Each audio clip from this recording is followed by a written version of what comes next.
Well, that wraps up our time with the MSI X79A-GD65. We found that it was a good board.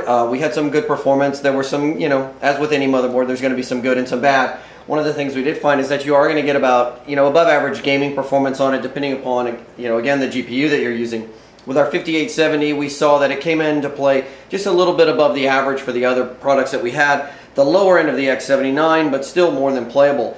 After all, our average frame rates, or our low frame rates, were still more than double, in most cases, what you would consider full fluid motion, which is 32 frames per second. We did notice that there was a significant difference between using the Generation 3 and Generation 2 PCIe ports.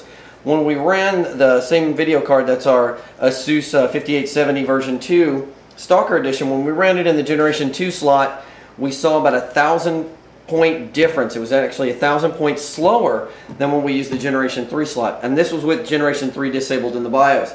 It was a little bit disconcerting to see that, as you wouldn't think there would be that much of a difference, especially since the manual specifically says that these are Generation 2 versus Generation 3 slots. Obviously there is some difference there, so we would recommend, regardless of the card that you're going to put in it, use the Generation 3 slots, but make sure in the BIOS that Generation 3 option is disabled. If you don't have a Generation 3 card, such as an AMD 7 series card, you're going to see no benefit anyway. Just make sure it's off. We have seen on other boards where there have been some performance issues, and oftentimes the system doesn't even want to boot up. We didn't see that on this particular board, but it doesn't mean that it could pop up depending upon the card you're using. The other thing that we want to talk about here is that as far as the board is concerned itself, there aren't really a whole lot of features that come with this board. It does have some good ones, but other options that come with it just are kind of generic and didn't add much value to it. The option to run the Click BIOS directly through Windows is a neat feature, but however, with the Click BIOS 2 now, you're going to see a much better performance benefit, or not really performance benefit, but you're going to just use that more than trying to use the BIOS directly in Windows. You also have the Control Center if you want to do any overclocking, so there's no real need to run it from Windows, as any adjustments that you apply to the BIOS are going to require a reboot inside Windows anyway. That option is pretty much for people that might be novices to getting into the BIOS, who don't want to deal with it, trying to get into the BIOS straight from, from boot up. We did have good overclocking. One of the things we found was that we weren't able to adjust the bootstrap for the CPU, so we couldn't kick it into 1.25 or 125 megahertz B clock, and then adjust our multiplier there to get the normal overclock that we would try and get.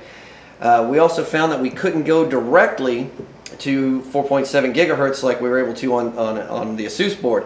We did get very close. We were able to use a 46 multiplier and a 102 megahertz B clock, which got us to 4.691, and we saw some good performance there, especially in Lightwave, where we actually tied the Asus P9 X79 Deluxe, which is our fastest board to date, using that with a time of 4 minutes and under 5 minutes for our 4K render time, which is absolutely phenomenal. The BIOS, we did talk about this before. We really like the new Click BIOS 2. The original Click BIOS was kind of cheesy, very cartoonish. There was a heavy lag when moving between screens, and there were a lot of features that just were not usable for the average user. They were nice, they were kind of cool, but they really didn't give you any added benefit to being in the BIOS. The HyperPi times that we saw in here were only average. This, unfortunately, to us indicates that there's some issues in moving data between the CPU, the memory, and the hard drive.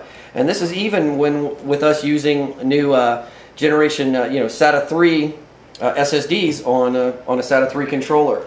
So we were a little bit disappointed there. However, nothing too major, as if you're purchasing this board and you're looking for gaming or just basic computing, it's really not going to give you, affect you that much.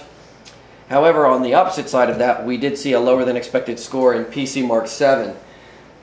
Again, it's still a very good board. It's got some solid component choices and some design features that were well done by MSI.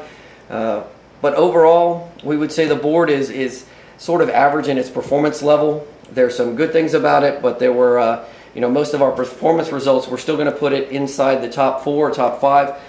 Unless we were into overclocking, where we had a significant increase over some of our other boards, which were hitting 4.5 gigahertz or just over 4.6 gigahertz, we didn't really see this board top out in too many of our tests.